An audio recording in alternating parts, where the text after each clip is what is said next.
Mill. Little crack at me, man. Sure. Yeah. Chopper, New York with a cape on. Resting at a calm state, can't stay calm. Still feeling like Tony with the ace bomb. You get the face palm, ATM cake drum, take charms. Took chains, that's no longer my style. I cook cane, it could change. Niggas got used to interior wood grain. I was thinking marble, Rico and the Marshalls, heartful. A side of cold shot in me. Niggas was partial, we won't die friendly. Bet he get his car pulled with 4 or 5 semis. I leave with a car full. The more I'm envied, they hate the love. Take a loss, snake the plug. Break him down to 16ths. Ace and doves, me and my lady stir mix, drink, shake the club. My homie can't make a movie, can't wait to buzz. Chop in New York with my cape on. Stay calm. Trey ace strong. Top of New York with my cape on. Right. Top of New York with my cape on. Stay calm. Trey ace strong. You know the vibes. Tell the kids to go and shy. It's about to get live. Top of New York with my cape off. Same day job, night shift, straight dogs. Skin a cat, give them back, snort an 8-ball. This or that, pick a gat, get the gay solved. Shaw, pumps with a kick. Cunts on my dick, spending months on the strip. With guns on my hip. Living like my last, that's a month I could skip. You can sniff her by a drag. I live inside the lab, no days off. And I only respect those who show they scars. It ain't hard to tell, I know they soft. Now I get paid off to sell cocaine bars, y'all. My cipher is complete.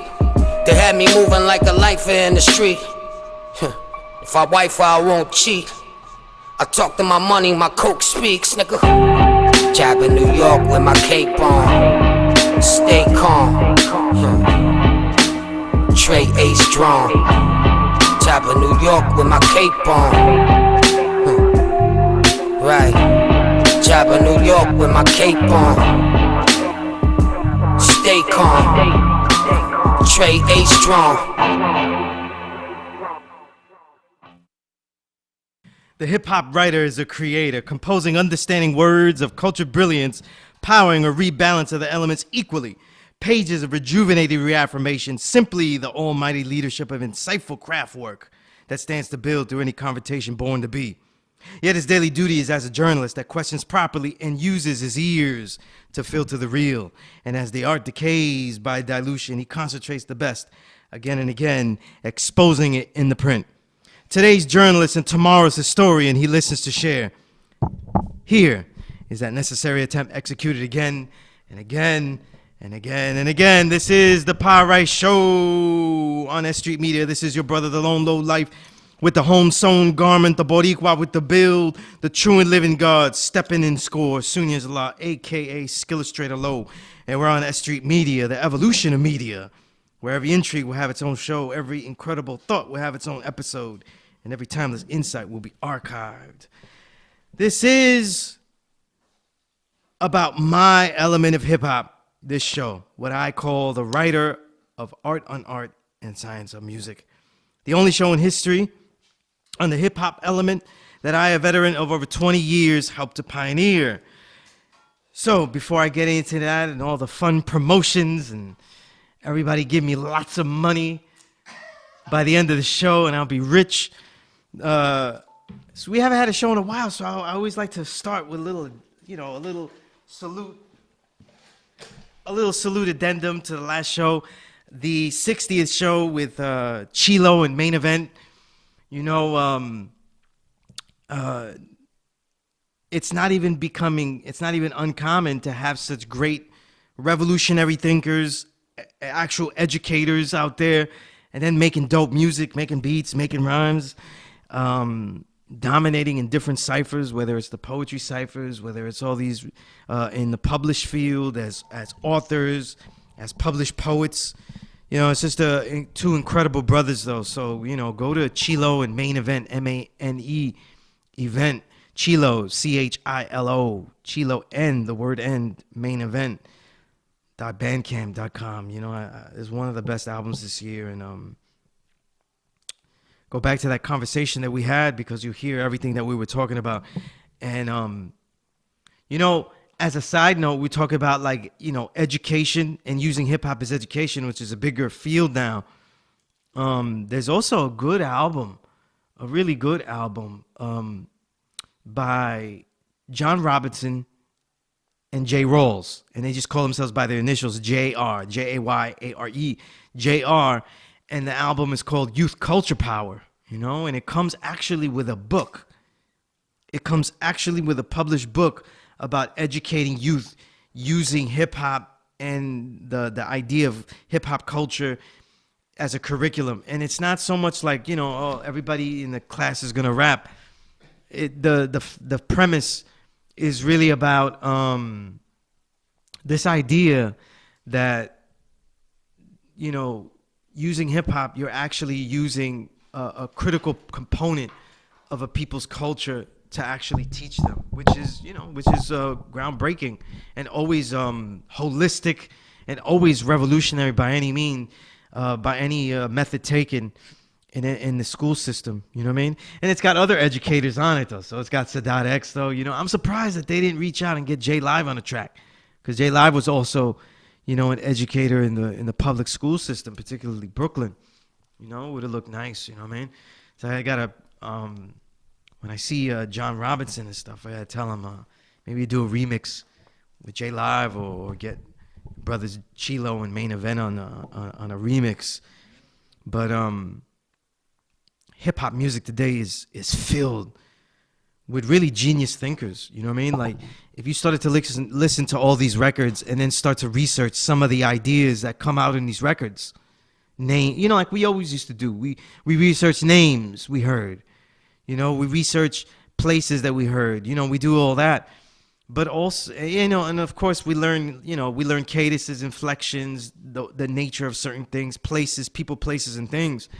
But we also learn a lot more ideas because we're also getting we have an older hip hop listener, but we also have older hip hop artists, so we get like an aged idea, you know what I mean?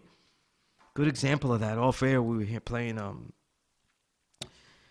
some of the latest Smith and Wesson album, you know what I mean? That's a good example, of that aged understanding, you know what I mean? That still's fresh, non-didactic, non-preachy, you know what I mean? And today, it's two things. I just want to talk about music. Let's just talk about all these beats and rhymes. We're getting close to where I would come to the point where I would have to decide a reel of 2019. So I just want to orate here and see if I could come closer to maybe by speaking on all this, I'll come closer to it, because I tried to delete all of the crap that I get. You know what I mean? When you get all these albums and stuff, and it's like, nah, I'm not listening to this ever again, though. You delete it, you know what I mean? And I have an addiction to try to keep everything. So I have files of just, I don't like this guy. And then now I have research. I can research why he's whack. You know what I mean? Like I could research, you know what I mean? Like, hey, why are you dissing him? You don't even know what his music is. And I do. Look at track 2, verse 3, bar number 4. I don't get that crazy, but I could, though. I could. And, yeah, I really could. Yeah, actually, that's not front, though. We know I do. But now I got, I'm trying to, like, not have so much stuff in my Google Play, even though I have a 100,000 song limit. You know what I mean? I still want to, keep space for the other genres, though. I like to clip the hip hop and pump up the other genres. You know what I mean? But the thing about it, though, is that even if I do that, I tried to put my favorite records and then also add in records that are just too good into a playlist, and it's already reaching 1,000 songs. It's reaching. It's nearing. It's past 850. You know what I mean? 850 songs, and that's enormous. Well, like not every single piece of work is great, but all of these works are solid, like really quality. You know what I mean? And like I said, as I define it, I call this decade the Invisible Renaissance, the 2010s. So we could do a little history for those new listeners out there.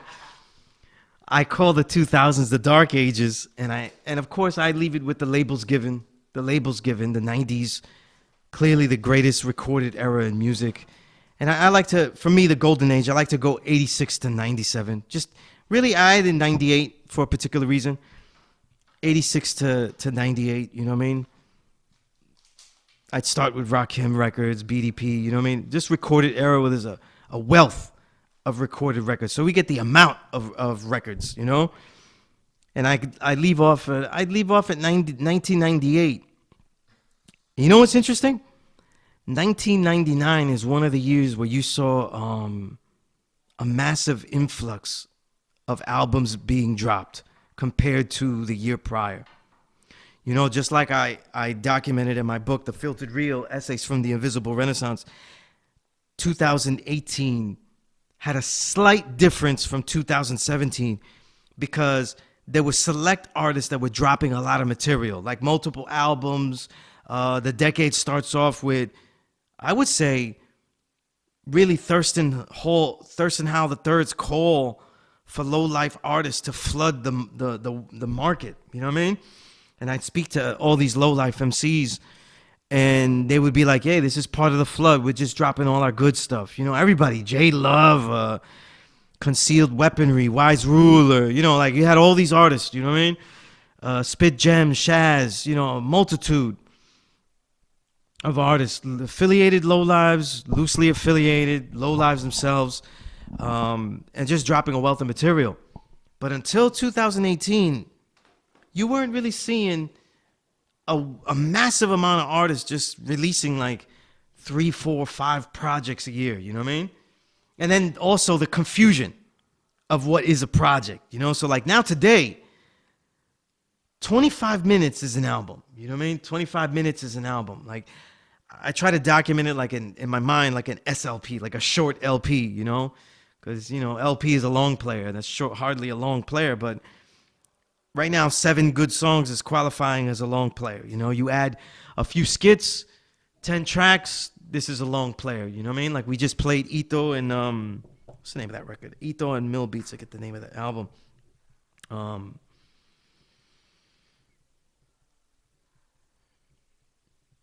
We got Ito and Mill Beats. They released an album just 2 weeks ago. This is not from this week. This is from last week. You know what I mean? There's really only one. There's a couple, but there's only really one noteworthy album that mostly everybody is looking for. That album that just played in the beginning was from Front Row. The album called Front Row by Ito and Mill Beats. And 10 songs. I think it's got about 3, maybe 4, at least 3 instrumentals. So Ito gives you a solid 7 songs. It's not filled with features, so he's giving you at least 2 long verses. You know what I mean? But a guy like him though, who's dominated this year, you know, and it makes sense, all these multiple projects and stuff. But until 2018, you don't see that though. Just like in 1999, you saw this massive wave of underground artists though, you know, because that's really when independent artists really started to make their play. And I think some of it happened too because you saw other brothers making music outside of New York City, you know, coming in and beyond New York State. I'm not even talking about New York or New York State, releasing records independently. You know what I mean? I'm thinking of like Rubber Room and, you know, Chicago groups like Rubber Room and don't you hate when the album cover is in your head but you have no idea the name? Damn it. But there's another one from Chicago that was a favorite of mine that came out in 1990. They had a song called MC Avenger. But since I got it, let's see if I can find that real quick. Oh, Capital D. That was one of the MCs in that group. I don't want to fiddle with trying to get the name. All Natural. That was, you know, so we started to get all these independent records coming from different places. You know what I mean? I just use Chicago as an example because Rubber Room and All Natural, which, by the way, that first All Natural record, wow, that's a real boom bap crate. You know what I mean? Innovative, rhyming with a lot of passion, rhyming with concepts, giving you battle rap that actually isn't redundant. Something that's matching, the stuff that's coming out of New York and stuff like that, And I've always been a fan of all natural stuff. That first album I'm talking about was from '99 called No Additives, No Preservatives. Capital D was like the main leader of that group. But their second album, Second Nature, was also a powerful work as well, Side notes for your crates, you know what I mean? So we just did a quick crates, but I told you I'm going off the head, here talking about stuff. But listen, somebody asked me off the air, why would you call the Dark Ages, the 2000s, the Dark Ages, though? In the Dark Ages, it started off with Eminem being considered the GOAT. Absolutely. Magazines defined him as the GOAT. I know I was there when I was giving Eminem's first album, though. They were saying he was the GOAT. This is also the era where payola becomes massive, where it's pre-payola. Where like if we get a whole team of FBI commandos and we break into Hot 97, though, we won't find the payola. You know what I mean? Like we just try to get some, maybe we get my producer G-Mat swinging from the window, crash through the window. You can't find it. You can't find it. There's no payola. I told you wouldn't find it. I told you wouldn't find the drugs here. You know what I mean? And then, because as when I spoke to the directors of 105.1 and we talked to other people, I also did a feature in 2005 about Funk Flex and his payola legend, his the reality of his payola taking. And the thing about it was because radio in the 2000s becomes officially digitized. Before the DJs and the disc jockeys, I don't know, disc jockeys, not DJing anything, disc jockeys, right? Were jockeying records or getting paid to play stuff, right? They weren't really,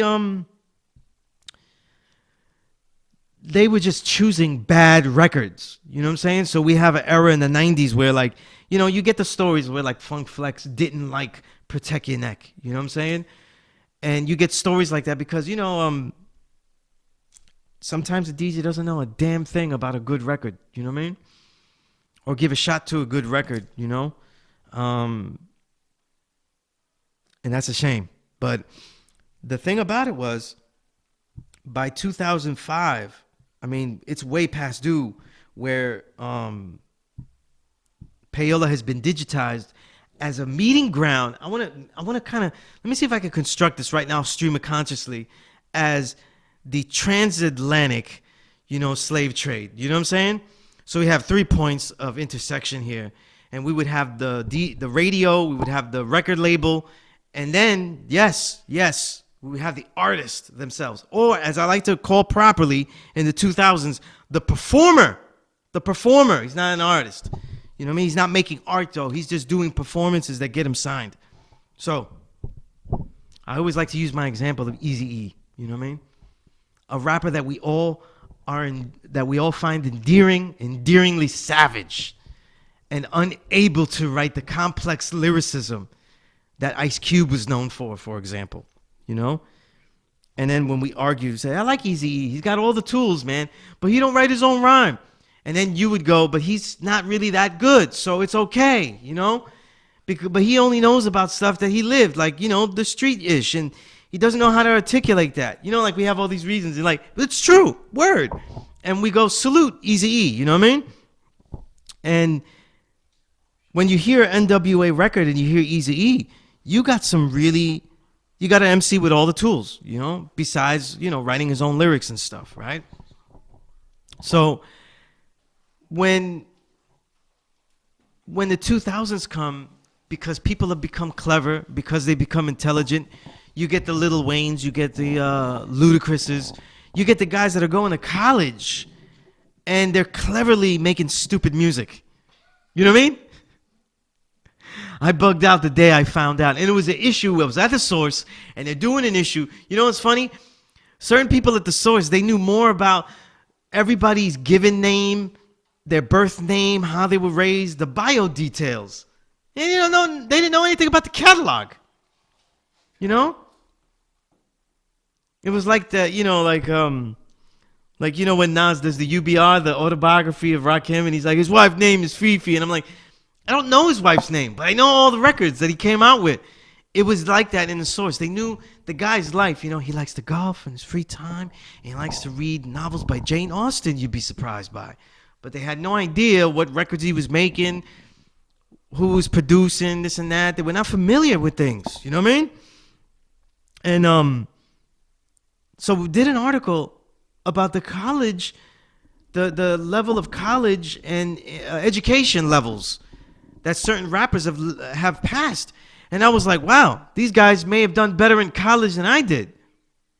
You know, some of them didn't finish college. The point was that they got in, you know what I mean? They went through the process of getting in, which calls for some type of intelligence. And Ludacris has a degree.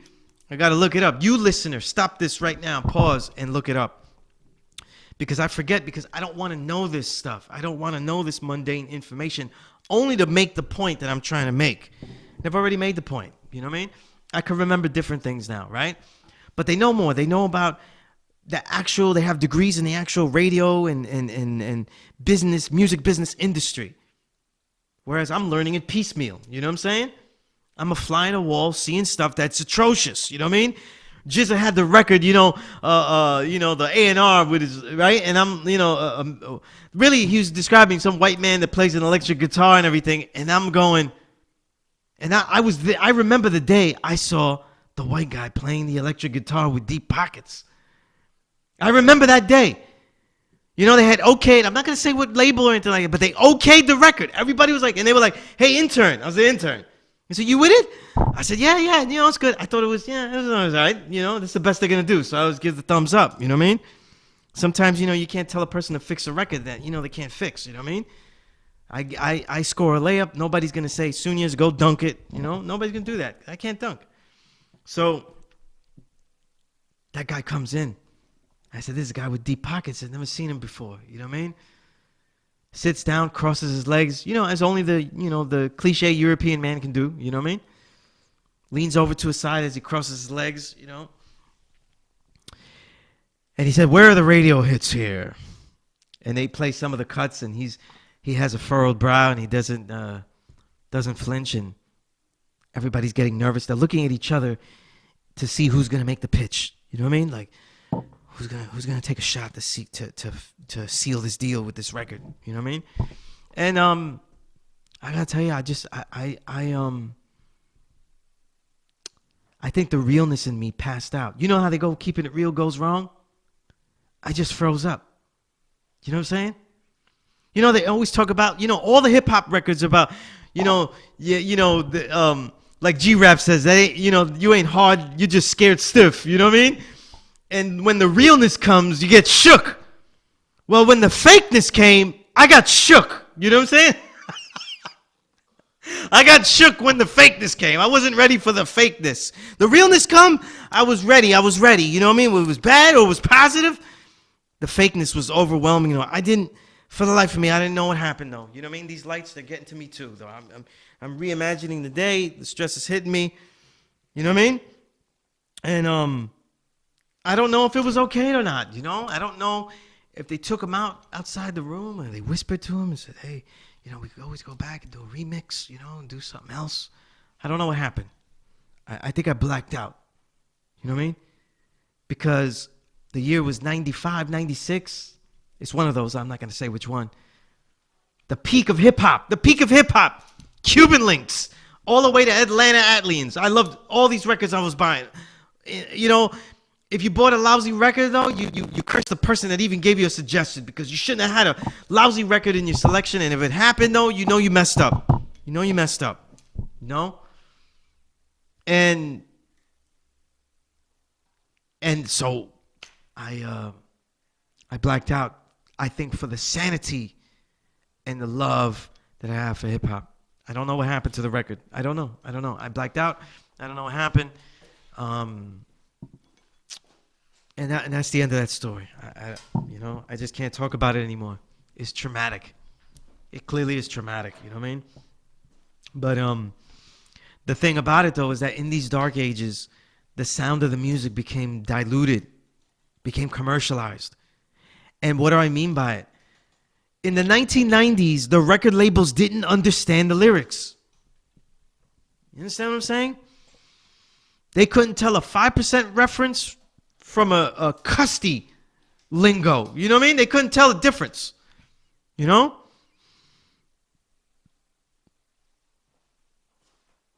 When you name names of who are revolutionaries and who are sellouts, they couldn't tell the difference. You know what I mean? They had no idea the connotations, the insinuations, none of that. But they were studying. They were studying. People think that lyrics were being annotated when Genius.com arrived. Did you know that the bulk of pre-origins of Genius.com were already done? All the music. So when you go look up Wu-Tang lyrics that are pre-2010 or whatever, when Genius.com started, those are all coming from an old site. I won't even say who owned it. An old site called Ola, if you pronounced it phonetically like the way it sounded. But it was, I think it was Official Hip Hop Lyrics Archive. That's what it was called. OHHLA.com. And all the lyrics were on there. And slowly, and they had, these things had mistakes. You know what I'm saying? And one of the crucial sites that was, I would say, not a bonus site, but a key latching site to complete it was probably the biggest movement in hip hop in the mid to really the 1990s, if we go through as far as lyricism, and that's Wu-Tang. Wu-Tang and Wu-Tang Family and all those enormous amount of records.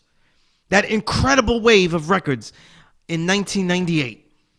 Law the Dark Man, Sons of Man, Killer Priest, the second Killer Army album, Dirty Weaponry. What else? Bobby Digital, Method Man's second album. You know, a massive wave of albums that were quality. The Wu-Tang Killer Bees, The Swarm. There was a site called Wu-Tang Chamber Darts. That's not the actual name. It was called Chamber Darts with a Z at the end. You put these two sites together, you had a lot of lyrics archived. And the people that loved Wu-Tang, they worked harder. And most of those chamber darts were filled, even if they were done slightly incorrectly. You know, they give you the start because it was so abstract, the lyricism. It was so detailed that was going on, not just Wu-Tang, but in general, that there was no way you had to start somewhere. You had to start with some kind of mistake that was there. And by the 2000s, that convergence, radio, record labels,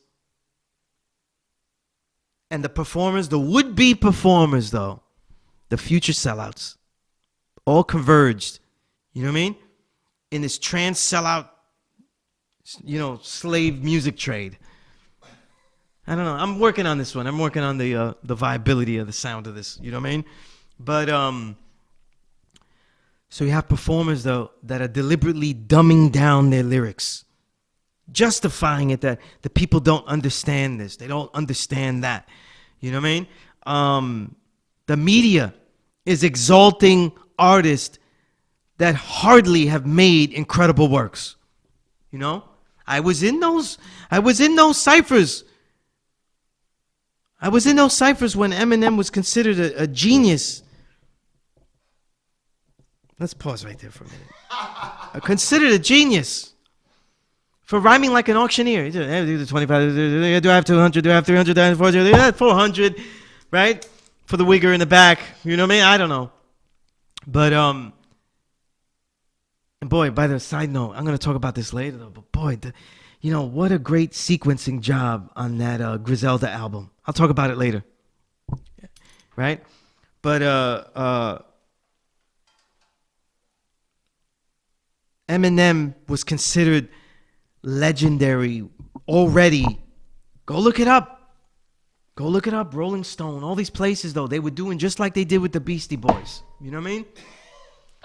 Beastie Boys, who I think had more talent than Eminem's records, were more sincere, right? But Rolling Stone wasn't running to write about Run DMC. They were running to write about Rick Rubin and Beastie Boys. And this is no diss on Beastie Boys, because Beastie Boys showed mad love to Public Enemy and all that. There was camaraderie and musically and all that. But I'm talking about the whitewashing of the media. And I just can't do anything about that. But just hate the media. But by the end of the 90s, though, the beginning of the Dark Ages, the media is all brothers that look like me. A lot of black brothers, you know what I mean? Not a lot of Puerto Rican brothers, though. Once they run out of Puerto Rican guys, they don't let me write shh. You know what I mean?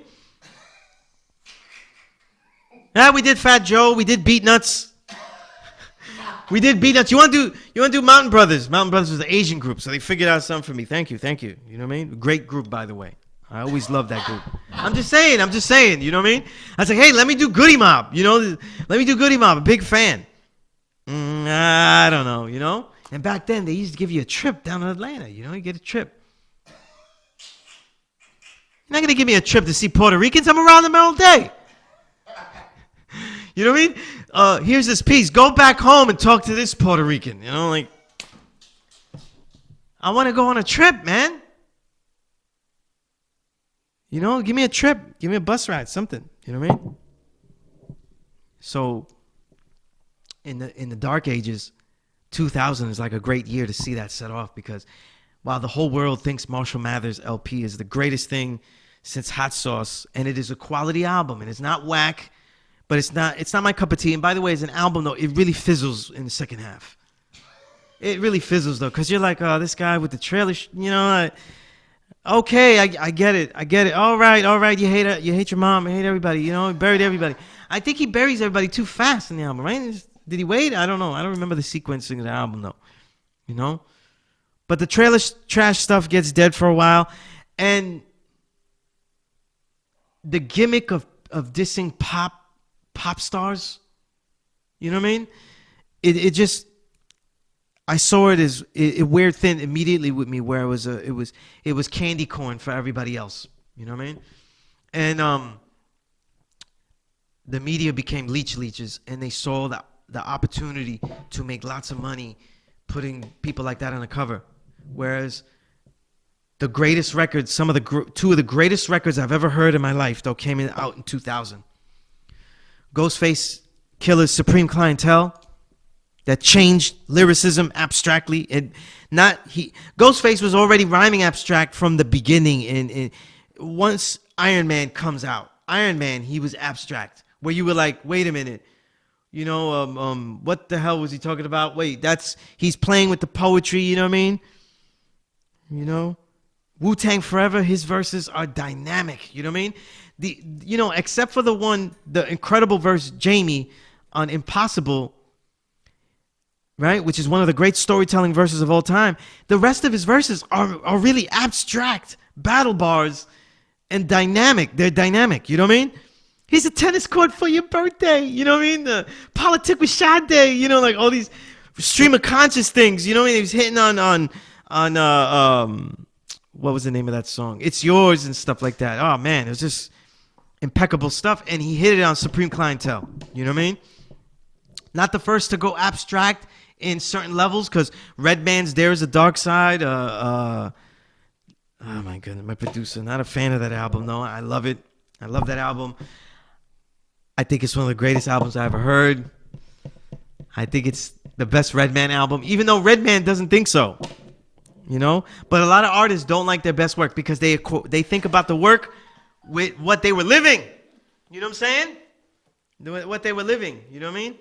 But Ghostface Killah, Supreme Clientele, I mean, just give you an example, the epic nature of Supreme Clientele. This is the inspiration that Sean P mainly jumps off of to go solo and just go totally stream of conscious. First thing Sean P tells me when we talk about writing is get your students to just write freely in their journals. Just write whatever comes to their head. And then we hear the legendary songs, Botswana, and then, you know, boom, boom, you know? Brothers in the Hood don't know anything about Botswana, but they go Botswana, you know? We're going in on figure 4, you know what I mean? And doing a whole verse, right? And just the creativity of that. But the other record in 2000 that was, to me, was one of those all-time records was Let's Get Free, Dead Prez. You know what I mean? And I got to keep it real. These magazines saw it as like another record. You know what I mean? They saw it as another good record, you know? Oh, yeah, you know, I like militant stuff, so they gave it to me. They give me their copy. I was like, okay, yeah. You don't like this? You don't want this?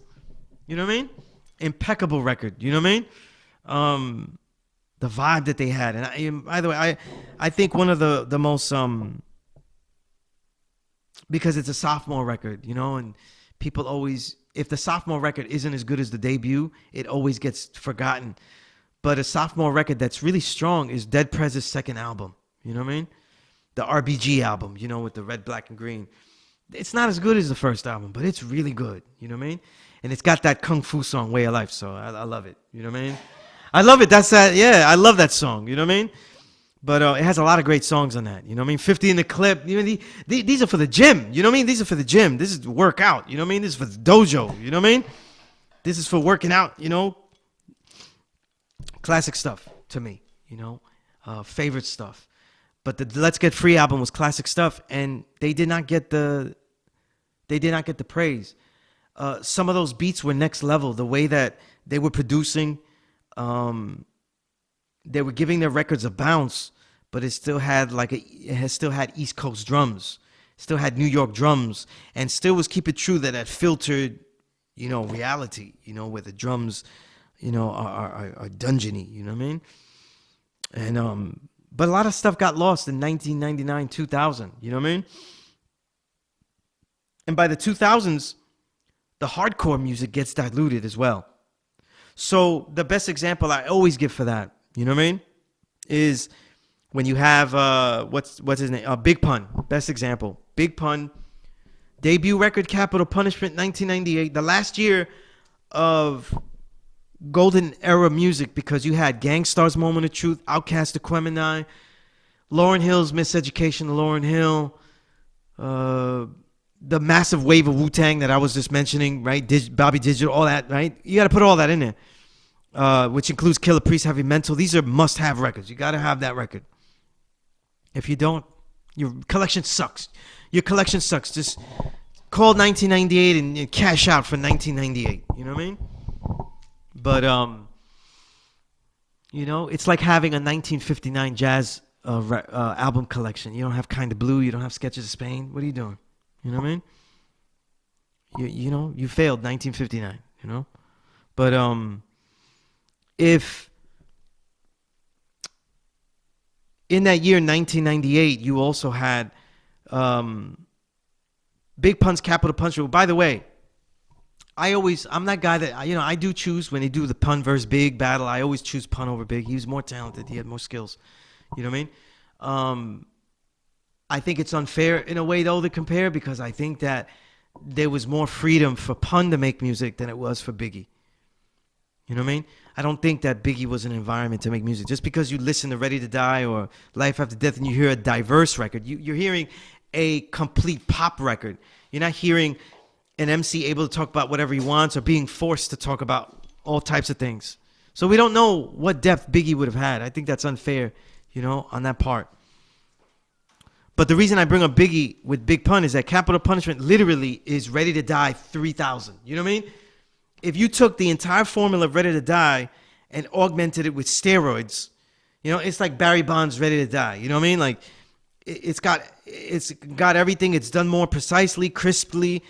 The commercial songs don't seem as commercial. You know what I mean? And I personally always felt that Pun was a much more comfortable MC in the commercial limelight. And that's because I feel like he was more comical, more charismatic. You know what I mean? He was willing to break convention. But again, that's unfair because I don't know where Pun would have went with things, you know? And then we don't know where Biggie or Pun would have went with things. We're only comparing certain things. But that's a fact that this is Ready to Die, you know, on steroids. But it's a hip hop record, hard beats, hard drums. The posthumous record after his death, Yeah Baby. Listen to that record and see what the beats are. You don't hear the drums as sharp as like the Domingo drums. You don't see them pop through the speaker. You know what I'm saying? You don't hear any kind of filtering at all. Like, you don't hear anything filtered. In fact, you hear the treble levels go up. And so the massive bass levels are scattered out. An album that I would say I first hear that sloppiness like that. This is blasphemy. I'm going to get into blasphemy, though, for some people. Is Nas's It Was Written. Right? Compared to Illmatic. You got to compare. You give me a quality speaker, not this crap. Don't play It Was Written on this, you know? Don't play it on in your phone and be like, yeah, it bumps on this iPhone, you know? Play it on massive speakers to its highest peak. Because remember, it's not loud until it goes to 10. You know what I'm saying? Until it's nearly breaking. You know, like how the levels, every speaker I had, the level was 10, and I would always go 9.9. And I'd be like, I'm saving my speaker from death because I respected it to put it at 9.9. And of course, my speakers would die anyway. Right? And you wonder why they would go right after a while, and you're like, you know, speaker's weak. You didn't deserve me. But It Was Written shrills. It shrills compared to Illmatic. But we fast forward to Yeah Baby, and we could see a higher treble level. That's one of the innovations of Swizz Beatz, and also Pharrell. You know what I mean? Where they make anthems, but they're totally trebled out. You know what I mean? And the science of making a radio hit. You know, the science of making a radio hit has always been how to alter the equalizing. You know what I mean? Watch that Motown documentary on Showtime, Hitsville. They tell you. You know what I mean? The difference was that in their formula, because the music of Motown isn't like a hip hop production. It doesn't crowd it doesn't crowd everything. So let's say like your ears have a whole cipher, let's say more imaginary circle around you to hear things. So you hear things distant, you hear things close, like that would be like the difference between stereo, mono, and things like that, right?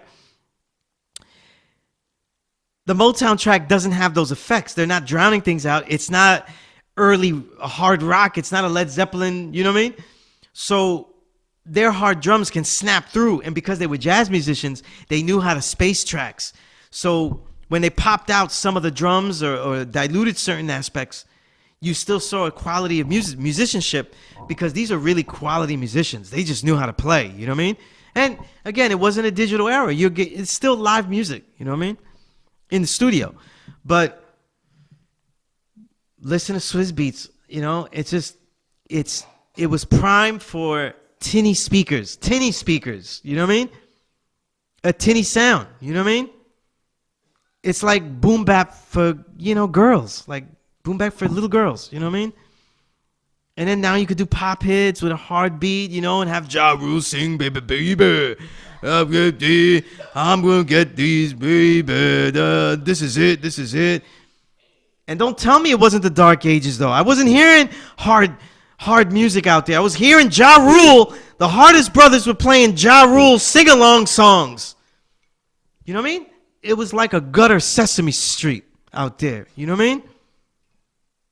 All the good music, and we had to dig heavily. We had to dig heavily in the underground. And then you wonder why the beginning of Ninth Wonder's career blew up, and his best music in the beginning of his career is completely revivalist. You know what I mean? Most of Ninth Wonder's early stuff is Pete Rock / Primo stuff, done extremely well, but completely, almost, not all the way, but very derivative. The only thing that he had for him was that, which you knew he was going to be dope, was he had crates. You know what I'm saying? Crates. You know? And speaking of that, everything in the underground wasn't graduating. And by 1999, certain people weren't graduating. Like I always say, like the Mos Defs, you know? I'm not going to say Lauryn Hill, but definitely Mos Def is a prime example of somebody that was charismatic, destined for massive radio play, and he wasn't graduating the way he's supposed to, because that wasn't the metrics. You know what I'm saying? You know when you watch basketball and they're doing load management and there's all these metrics, he will get hurt on the 5th game of a back-to-back, and you know what I mean? Man, the music and radio industry were using metrics and calculating that you need to hear this whack song 100 times and you will fall in love. And now that you fall in love, you need to hear it. So then we have to play it again because you're going back to the radio to hear that song again. And so it's this evil cycle where music is not about hearing something new and the excitement of hearing something you never heard, but, hearing something again and again and again. Just gross stuff. You know what I mean? But again, not to say in the underground, I loved a lot of music. There were a lot of great artists. I think that one of the greatest, for me personally, there's legendary lyricists of work that match up with the 90s that came out in that time. And you have them still dominating. Bronze Nazareth, Planet Asia, the work of Thurston Howell III. I mean, these are important artists. You know what I'm saying? But essentially, the Dark Ages really set that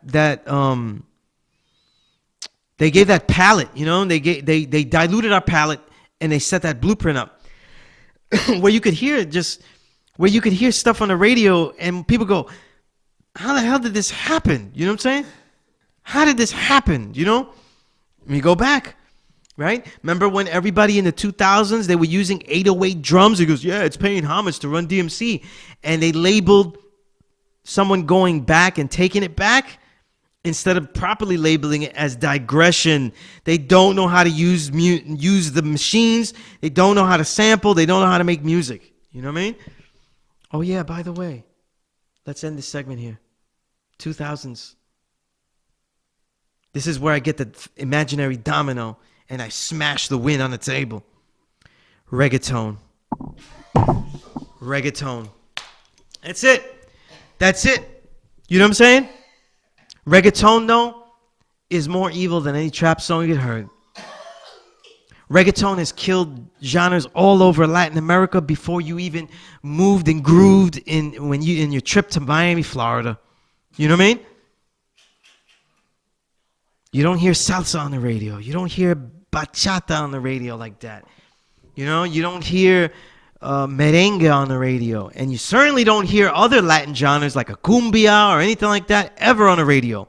You don't hear progressive artists, you don't hear progressive artists on Latin radio because reggaeton. You know what I mean? You hear reggaeton. And it literally is people who didn't know how to do hip-hop make believing that they know how to do hip-hop. And so they make party songs, and when brothers that know how to do hip-hop go down there and show them, they say, no, this is our thing. You know what I mean? And we're trying to tell them, this is your whack thing, and they're not really listening to all that. You know what I mean? So we have reggaeton. You know what I mean?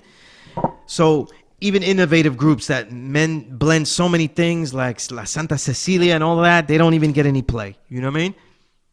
They don't even get any play. So reggaeton for the win. You know what I mean? Reggaeton for the win, though. In the Nazi Hall of Fame. You know what I mean? But yeah, let's talk about some music because I described the Dark Ages. I call this the Invisible Renaissance. My book is called Filtered Real Essays from the Invisible Renaissance. Cash App, Sunez, $19 and rising. You know what I mean? $19 and rising. You know what I mean? This is good stuff. You know what I mean? If you don't like it, I absolutely will not give you your money back. Okay? But I would like to know why. So if you don't like the book, I would love to see a scathing, horrible review in Amazon. Okay? Just so we could see, what people are dealing with. But a lot of great records and stuff like that. And I'm gonna name some. Some of these I only heard once. Some of these I heard a couple of times. I'm gonna start with Griselda because that's the big record and stuff like that. I wrote about Griselda in the book, particularly West Side Gun, Conway, the Machine, and Benny the Butcher. Everybody knows, or everybody concedes, that Benny the Butcher is the lyricist of the crew. I think that we can. I would agree with that, but I don't think that Conway is far off. They make it like Conway is leagues off. This isn't Magic Johnson and. I don't know. Name me a whack point guard or regular point guard. You know what I mean? This isn't that. You know what I'm saying? This isn't that, he's not that way off, but the problem that I knew was going to happen before was that I didn't get too hyped for this album because Griselda in general has already diluted everything that they know about everything that they say. You know what I'm saying? They literally have nothing to say but the next drug caper. And then how they achieved the next drug caper, and then how they dance around your grave after they achieved it. You know what I mean? This is it. This is the, and we're spoken, us the listener, is the lowly custy that is getting spit on while we hear this, And I think one thing that was elevated compared to the most recent West Side Gun release, which was the Hermes, Hitler had, what is it, Hitler Hermes, something like that? I forget the middle. Hitler's got Hermes, or Hitler's got herpes? No, I don't know. But something Hitler, god damn it. Number 7, which is just like last month it came out. Where I think he was experimenting with beats that didn't have so much drums overtly on them. It's good production, quality production. But over the last couple of records, and I said this on Supreme Blind Tell, I think he cashes it in way too much. Like he calls it in, and he just goes to the studio, goes, do. And then, yeah, all right, guys, patch that up, okay? Do. And, that's it, But mixed in where it's an album where Benny and Conway are going to have their share, it really contrasts nice. I mean, as a group, I actually enjoy them more as a group than as soloists, all three of them. I'll tell you that. You know what I mean? The best part of the record, as far as like insights though, is Raekwon. Raekwon's intro. He just talks, but Raekwon talking is fun. It's fun to listen to. You know what I mean? But he says a good listener. Raekwon says a good listener is a good learner. And he says, don't allow a nigga who don't love you make you feel like you gotta love him more than he love you. That's pretty loaded right there. I don't know if it's about RZA, but it's pretty loaded. And then he says, take care of your family and guard your mother energy. But yo, it was a great way to start the album. You know what I mean? And they don't surprise us, but I wasn't looking for surprises. I was looking for just the quality. From what I was researching, there was no samples on this. But there's a few. They were flipping samples very subtly. You know what I mean? They did flip a Wu sample somewhere. I forget which one. Was it Criminology or Can It All Be So Simple? They flipped one of those samples, but using a very small bell on it. Very little of it. And with artists now making records in a jazz-like tone where it's just like 1 or 2 sessions put together and this is what they come up with, and then they make another work in 1 or 2 sessions, this has that feel. And I wonder, being on a major label, what is the benefit? This is the question I continue to have. What is the benefit of being on a major label? Well, now we get to see. Now we get to see what will be the benefit of having Griselda be on a major label. Will they get the radio play that they should have? Because West Side Gun is dynamic and charismatic enough that the records deserve to get airplay. So, do they get airplay on High 97? Or do we have to hear Ebro give another speech about how, well, it's not modulated that way and some certain way? And he's really talking about machines, right? And metrics. And they can't play it unless Rosenberg, the great white hope that they have at the station, plays it. You know what I mean? I also hope that Rosenberg plays Miles records, and really that'd be a great stings. He's a goods man. That's a goods man. But again, I always thought of the question, what's the difference? Because Griselda has made a whole movement with a movement multiplier. I mean, Eminem controls Shady 45, a total conflict of interest. But those DJs, Tony Touch, Eclipse, Primo, they don't need a major Griselda on the major label to play it. They didn't need to know about Griselda. They were playing it already. So I don't know the benefit. Will they go on the world tour? I don't know. We'll see. You know what I mean? Some other record that, I've really loved, and I love, it's one of my brothers out there in Ohio, G Huff. He has an album with, or should I call it an album? I guess an EP, short EP. right? Whatever you want to call it, though. But it's solid. With Lena Jackson called Grace and Alchemy, and they both rhyme. And I never got to speak on it. You know, I got to mention how much I liked it, but I never got to speak on it. And one thing about Lena, because I never heard her before like that throughout a whole, you know, I never heard her before. And she's got this fluidity without losing the sultriness we need from a woman's voice. You ever notice that female MCs, they can have a beautiful voice, but the longer that they rhyme, the more manly the verse comes off at the end. You know, so it's almost like they lose their voice though, and then they just mutate into a man, and it's just not working. But she's got a lot of great breath control, but she never loses that feminine sultriness. It's really dope. You know what I mean? I was talking about people that speak down to the listener. G Huff, as an MC, is one who speaks directly at you. You know what I mean?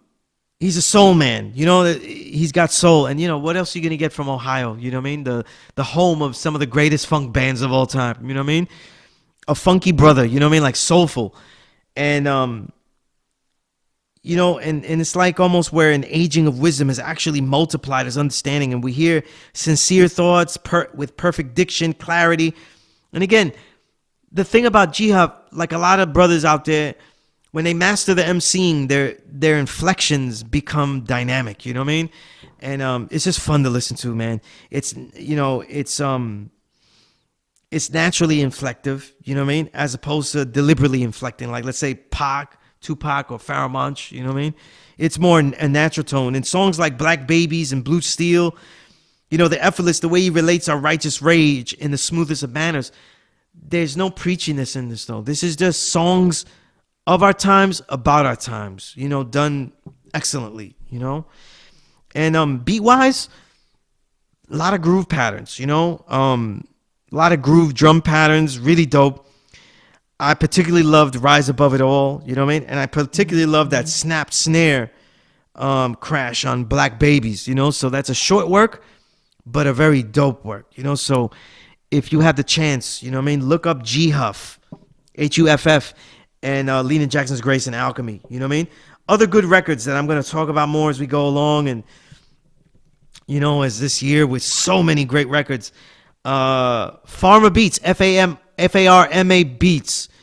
Go to his Bandcamp because he's got a lot of stuff. So you want to be an MC Volume 1, 2. He's got a lot of beats. You know, and they are addictive, you know. And he's made some of the best beats this decade. You know what I'm saying? Without a doubt. You know what I mean? Speaking of Griselda, RJ Payne, who's a Griselda affiliate that has the Leatherface too, real energetic MC. You know what I mean? That's a record you save. That's for the bench press. You know what I mean? That's for gym time. You know, tough stuff. You know, New Juricans quietly came out with an album called PBS, Puerto Riqueño Barrio Sound, right? The Puerto Rican, you know, barrio sound, right? Barrio meaning neighborhood. And I got to talk more about that record, but it's live. You know what I mean? I think it's like 8 cuts live. I'm going to talk more about Mooch's work with Radicus next time. But the Mooch Dopanese album is also really good too. And you can compare and contrast what Radicus gave him. And then you can compare and contrast because on Dopanese, it's all Giallo Point beats. And Giallo Point has made a lot of dope records this year because he's a great sampler. His sample game is crazy, you know? And probably one of the best records he came out with was with Clever One's The Dirty Harry Gun Faculty. Clever One is from the group, the duo, the Booze Brothers. You know what I mean? And those brothers are amazing. You know what I mean? Real live MCs, hardcore MCs. And I said it to somebody, I think they rhyme better now than even last year. So for me, this is like their breakout where they've reached another level, you know. But on that note, a lot, you know, with that, I'm gonna have to call it. And until next time, there'll be a lot more records to rewind and reminisce, writings to recite, and more stories to tell. I'm your host, Sunya Zala, and as always, the Power Right Show is a never respect fake broadcast. Peace.